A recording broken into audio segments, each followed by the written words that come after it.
for one reason or the other. But let me make one or two remarks about some of those challenges. When we were in office, Boko Haram erupted first of all in Yobe, not in Borno State. And as I said elsewhere, the president invited me. He said, "VP, what do we do?"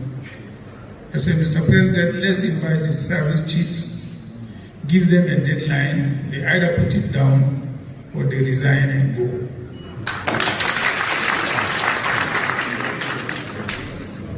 And we called them, and the president addressed them in a military manner.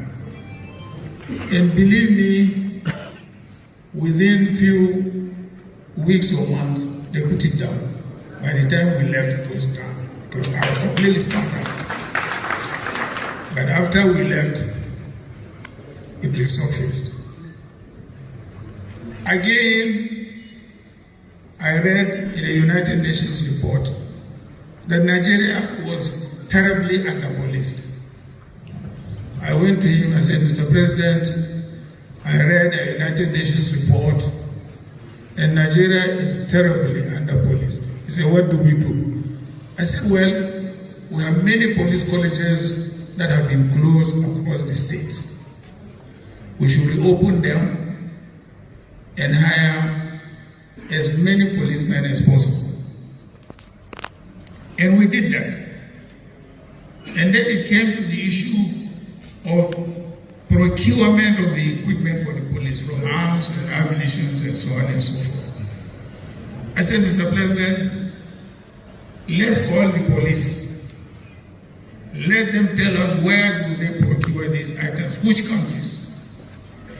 And the police gave us the countries. I said, "Let's call the ambassadors of those countries and deal directly with them. Let them produce those equipment we need within a record time," which they did. We didn't go through contract system. Wow. Because contract procedure was cumbersome. This was how we left. We still have a deficit. Today, we have 340,000 policemen in a population of 240 million. Tell me how they can police effectively. In my local government, we don't have more than 15 policemen. We don't have more than 15. And most local governments are like that. Egypt, almost 100 million population, has police alone, not armed forces, police alone, 1 million police people on the streets. How can we have peace? These are some of the challenges that we have to face squarely. If we don't face those challenges squarely, and let me come also to the issue of education. Yes, the North has been backward in education for quite some time. I went to the president and said, "Look, I wanted to set up an educational panel, particularly focusing on northern states." And we set up a panel under Professor Adamu Paiki over there, a renowned international economist. And he came out with a blueprint, which I invited all the governors from the northern states in Kaduna and handed over those blueprints for implementation. Not only that, we passed UPE, Universal Basic Education, compulsory, and we made education compulsory for every Nigerian child from primary up to secondary school, compulsory free. We impose education tax. We collect this tax. We pass this tax to the states. I nearly shed my tears when I last visited President Muhammadu Buhari in Daura. I landed at Kazina Airport.